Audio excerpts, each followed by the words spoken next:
This week, we chat to Naughty Dog about the upcoming release of Uncharted 4: A Thief's End. Mike Notridge digs through his Videogame Shoebox and dusts off a copy of Mega Man X. And we get up to speed on the brand new Master of Orion, thanks to Wargaming. This is Player Attack.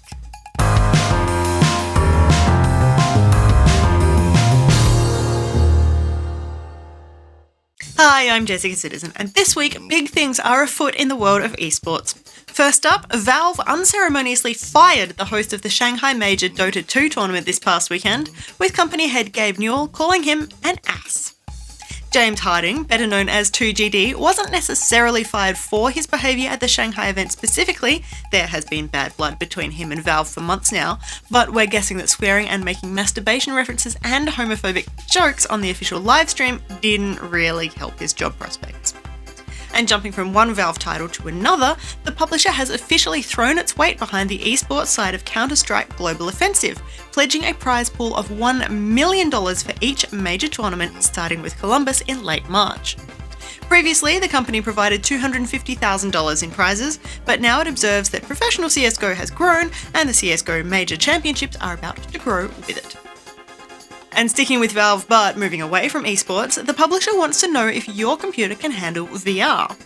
Now that the Vive headset has been priced and dated, that's $800 US and early April with pre-orders open now, everybody's wondering whether or not they'll be able to use the new hardware. Thanks to a special Portal-themed tool, you won't be wondering long. It's not the first VR-ready tester. Oculus has one for the Rift that simply tells you yes or no, but it is the most comprehensive we've seen. The tool uses a 2-minute sequence from Valve's Aperture Robot Repair VR demo to measure individual PCs. Data collected will determine whether the system can run VR content at the recommended 90 FPS, and it can tune visual fidelity at that level. If your PC fails the test, which, let's face it, it might, the tool can also tell you where the problem is, your graphics card, your CPU, or both. And let's stick with PC gaming for a little while longer. The nice folks at Bandai Namco have announced a pretty sweet deal for Dark Souls fans. Pre-purchase the game on Steam before it launches on April 12 and you'll get a $5 discount if the system detects you have the original Dark Souls, Dark Souls 2 or Scholar of the First Sin in your library. The games don't need to be installed, but unfortunately the discounts don't stack, so you'll save $5 whether you've got one game or all of them. The news follows the announcement that Dark Souls 3 on Xbox One will also net you a free backwards compatible version of the original Dark Souls when you pre-order, so it looks like the Microsoft platforms might be praising just that little bit harder. And speaking of Dark Souls, there is a new game on the block, Slashy Souls. No, really.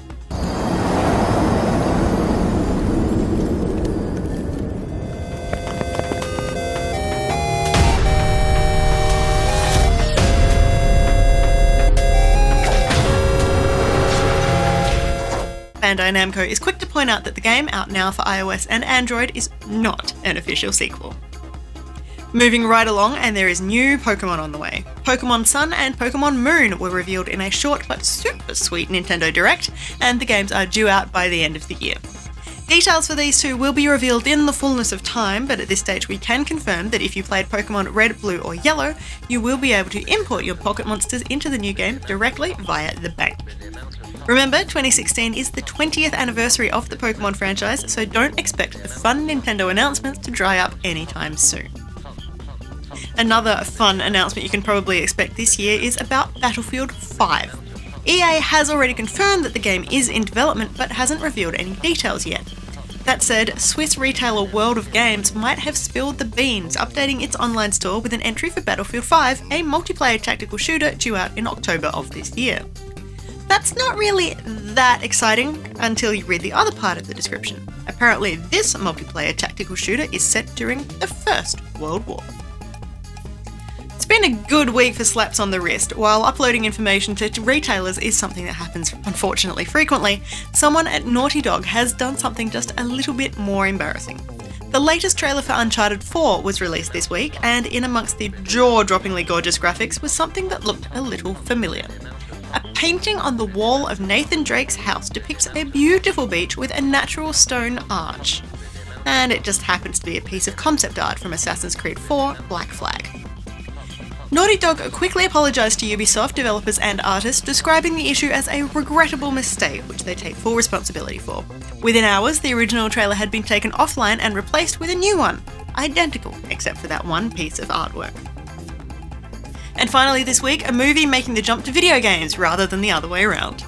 Kevin Smith has announced that Jay and Silent Bob are set to feature in a colourful side-scrolling tag team beat-em-up named Jay and Silent Bob Chronic Blunt Punch. It's been inspired by games like Marvel vs. Capcom and Donkey Kong Country and features Jason Mewes and Kevin Smith in their trademark roles. One interesting mechanic is Convo Combo. It's kind of like insult sword fighting from Monkey Island, and the aim is to break your opponent in a psychological way. Or perhaps you might like to use flattery and persuasion to avoid the fight and make new friends.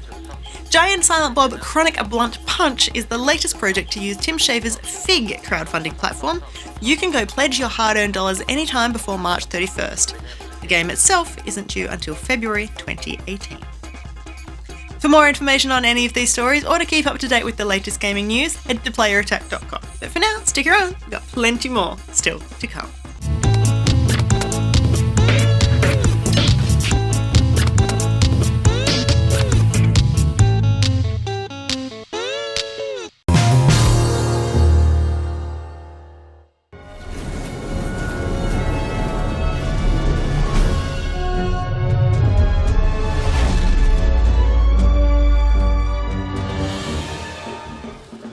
Master of Orion's an old game, and so we never know what type of reception we're going to receive, and so I had this fear there may be 5, 10, 15 people in there in this big auditorium. I walk out onto the stage and there's over 600 people in the auditorium. And the excitement in that room was incredible. And when I got done presenting the game to them, the questions were great questions. And I got a standing ovation when it was all done. Everybody clapped and stood up. So I'm really excited. It gave me goosebumps. I literally had goosebumps all over my arm. I love this game, and I love the fact that we're bringing it back to life, and I want everyone to love it. But today was the proof. I was stoked.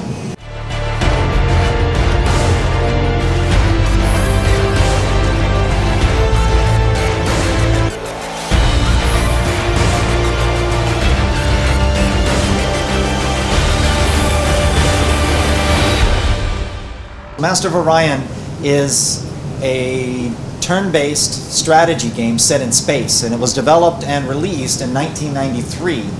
It's PC-based, and at the time it was released, of course, it was 2D graphics and a whole bunch of empire management down to every single colony. The original game was actually coined the grandfather of all 4X strategy games. And 4X actually stands for Explore, Expand, Exploit, and Exterminate, which explains in a very simplistic manner all the things that you do within this type of game. So as you explored the galaxy with your fleets, you would expand your empire by colonizing planets that meet your approval for your race.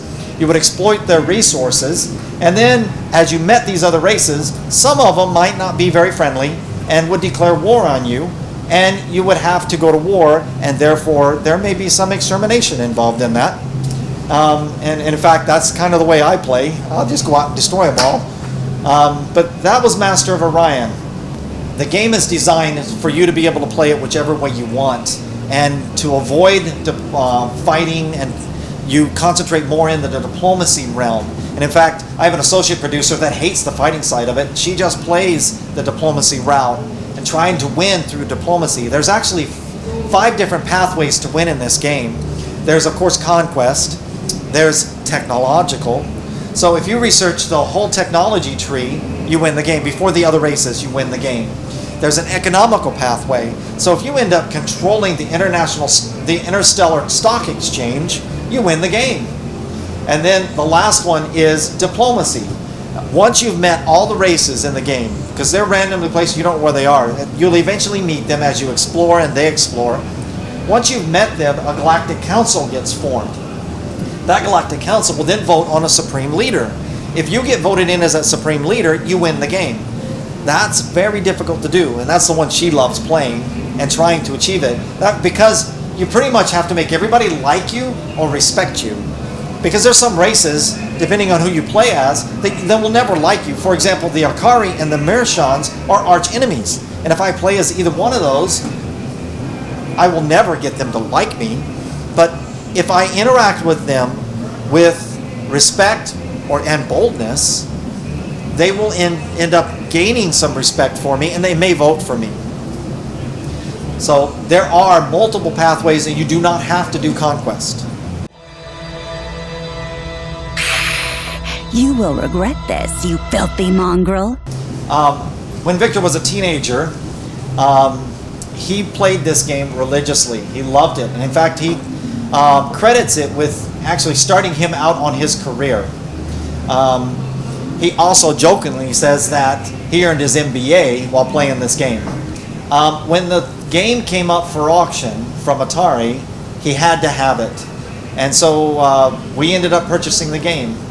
And he loved the game so much that when he started the project and gave it to us to manage and oversee the project, he mentioned to us that he really wants to build this game so that his kids could see the game that he fell in love with.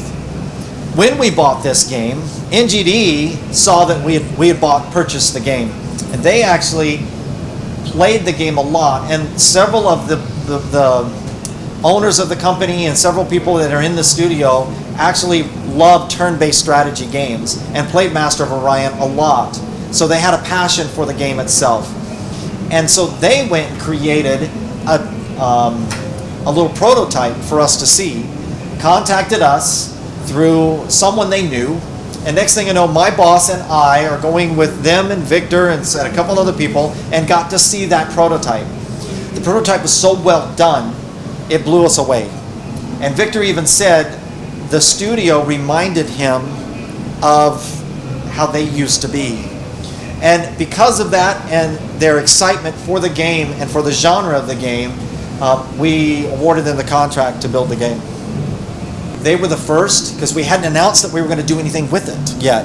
We had purchased and hadn't announced anything, and no one else had really approached us. There was a lot of media as to the fact that we had purchased and what is Wargaming going to do to the game, especially since we create massive multiplayer online games. They're like, what is Wargaming going to do to this game? So I'm proud to announce that we're treating it as we should. Let the shrieks of our engines echo in the skies.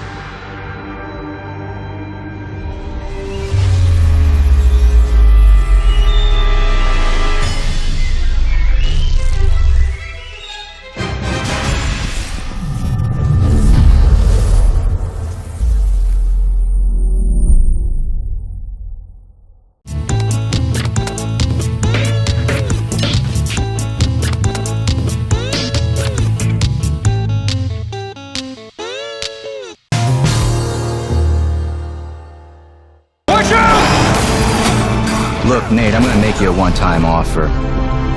Drop everything. Go home. Live your life. Or we can just end it right here. There's gotta be another way. I need you on this one.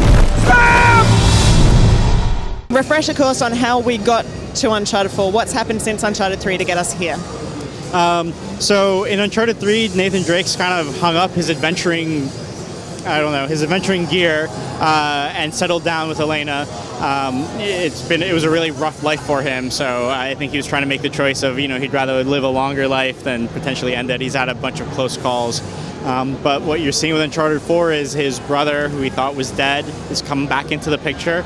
And he comes with interesting news that a treasure that they have both been searching for, he has a lead on, which obviously piques Drake's interest, but it comes with a price too, because Sam reveals that he's in danger and that he needs Nathan Drake's help to get out of it. So I think it sets up a really interesting bit for us, because Drake now has to choose between his new family and sort of a life of non-adventuring and a little bit of security, and his old blood family coming back into his life.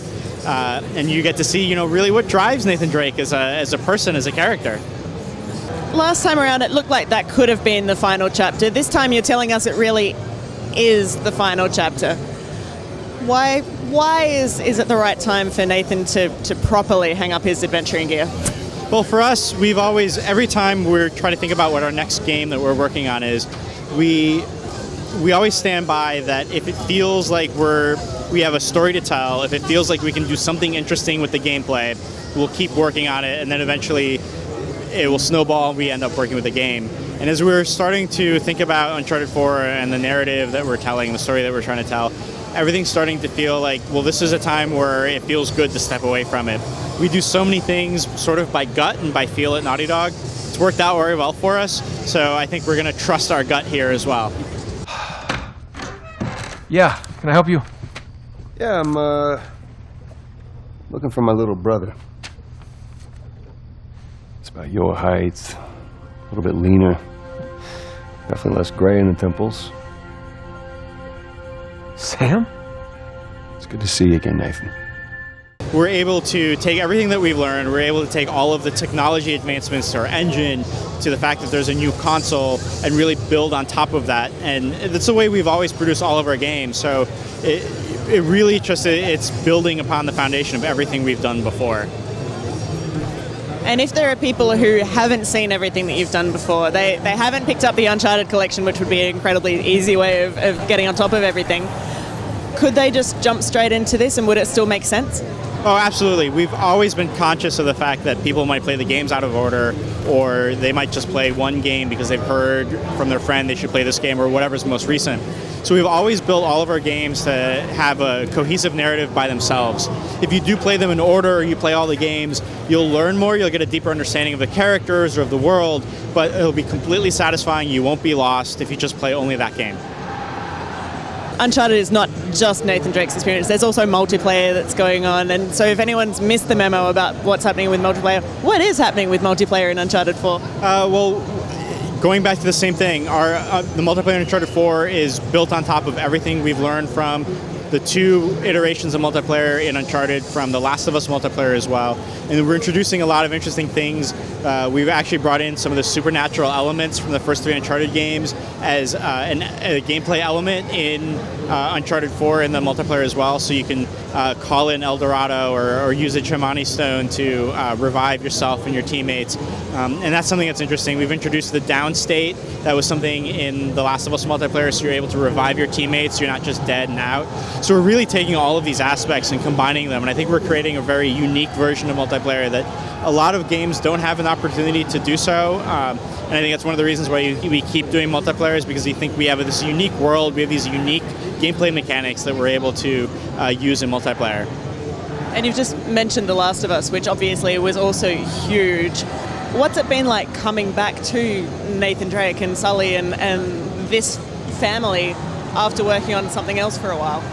It's been pretty great, because it's, at the end of the day, regardless of how dark or let's say interesting, or the type of character conflict that there is, Uncharted's always been about fun and being tongue-in-cheek and being on an adventure and sort of have a lot of fun. So for us, it's really great because we're able to come back and we really have, we're playing a game with characters that are fun to be with. And it is a difference from the darker, harsher world of The Last of Us. So it's nice to have a break from that, do something a little bit more lighthearted. I am a man of fortune, and I must seek my fortune. The biggest thing we're able to do is create these really expansive environments with tons of detail behind it. And that's one of the things that's really important in a video game, is the environment and the story that you're telling about the world that you're in, or the certain place in the world that you're in, comes from detail in the background or detail with the things that you interact with. And with the power of the PlayStation 4, we're able to do more of that detail. And I think that really helps ground you in the game universe. What? Are you out of your goddamn mind? Yep, probably. Oh, shit. Yeah. Oh, crap.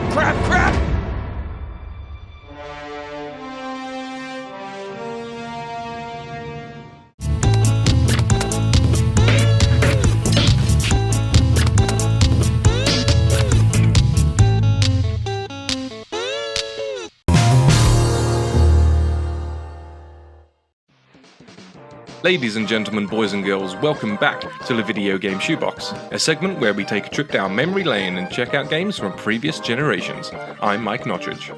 Today we're going to be taking a look at one of my favourite games of all time, Mega Man X on the Super Nintendo.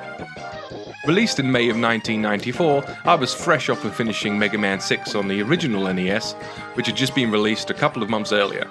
As a 7-year-old me was led around our local Toys R Us by my parents, I happened upon the new release video game section. And there it was, just sitting there on the shelf. I hadn't experienced excitement like that in all my life up until that point. I rushed over and grabbed a box from the shelf. Mega Man X, it said. I rushed over to my mum, screaming, "Mum, look, Mega Man, Mega Man!" I remember her saying, "What the bloody hell is a Mega Man?" "He's a robot man with a laser arm who goes around stopping all the bad robots. I played him at Nan's house." "Well, then you don't need another one if you already played him, do you?" Parents rarely understand. "But Mum, look, it's X! Mega Man X! That must mean it's number 10! I haven't seen this one before. I didn't know they've even made 10 of them." In a world before the internet, I was too young and inexperienced to know there'd only been 6 Mega Man games at that point. But the 7-year-old scholar in me wanted to show off that I'd been learning Roman numerals at school. "He's right," my dad interrupted. "X is definitely 10. My dad bought me the game for being a good boy and doing well at school. I get home, and without a Super Nintendo of my own, I would have to wait until the next weekend when I would be at my grandparents' house again. I must have flicked through that manual 1,000 times. I didn't care how long I waited. To this day, almost 22 years later, I feel excitement whenever I slap that cartridge into my console. Like running into an old best friend in the street. Set 100 years after the original Mega Man series, in the year 20XX, Mega Man X is actually a spin-off title and the first Mega Man game to appear on the Super Nintendo. It spawned a total of 11 games in the X sub-series. Much like the Mega Man games that came before and after its release, X is a standard action platform game where you go through an initial series of 8 stages in whatever order you want, blowing up robots left and right, wall jumping and platforming your way to the final corridor. Each stage is coupled with a similarly themed rogue robot boss that you must defeat, and you are rewarded with a new weapon for doing so. These weapons, unlike your standard shot however, are not infinite and have a set number of shots available, so you'll have to defeat every enemy you see in case they drop a health or power capsule. There's no risk of being penalized for taking on the levels in whatever order you choose, but there are benefits to beating one certain stage before starting another, such as gaining a weapon from one boss which is super effective on another. It can really make the difference between beating the enemy or having to get your password sheets out. Yeah, that's right, no save games here. Either you remember that long code or write it down, or it starts from the beginning for you. In a few of the levels, there are also secret capsules left by your creator that can be found to bestow certain abilities. One of them is unmissable, but super important in other levels. Hint, always do the ice stage first. The controls are easy to get to grips with, and it handles incredibly well, even to this day. The pixel-perfect jumping requirements are still there, but X is definitely a more forgiving Mega Man title on the whole. With 3 different strengths of shot on your regular Mega Buster cannon, depending if you're tapping fire or holding it for a second or 3, you'll be one-shotting some robot fools in no time. 8 not too surprisingly themed stages, a couple of extra stages, and a boss rush or 2 later, and you'll find yourself wall jumping for what originally felt like forever. Just scaling up a vertical surface, occasionally blasting baddies that crawl out of holes in the wall. Atop this giant tower is Sigma, the reason for the unrest in this robot-riddled world, and he's pissed that you've made it this far. Guess we'll just have to keep this password safe until next weekend. That's it for now. Tune in next time for another trip down memory lane as I dust off some more cartridges. If Mega Man X seems like your kind of game, you can check it out via the Wii U eShop. There's also a great remake, Maverick Hunter X, available on PlayStation Network for PSP, Vita, and PlayStation TV. Let me know on Twitter any other games that you'd like to see on here. I've been Mike Notridge, and I will see you next time. And that's about it for this edition of Player Attack. Thanks for watching. Next week, we're headed back to 1989 as a volunteer firefighter in Firewatch, and we get a new look at Deus Ex: Mankind Divided as we chat with Mary DeMarle from Eidos Montreal. In the meantime, you can catch us at playerattack.com. We're on Facebook, YouTube, and Twitter. And if you've got something you want to say, send us an email, mailbox@playerattack.com, or just hop on our forums. Till next week, I'm Jessica Citizen, and this is Player Attack.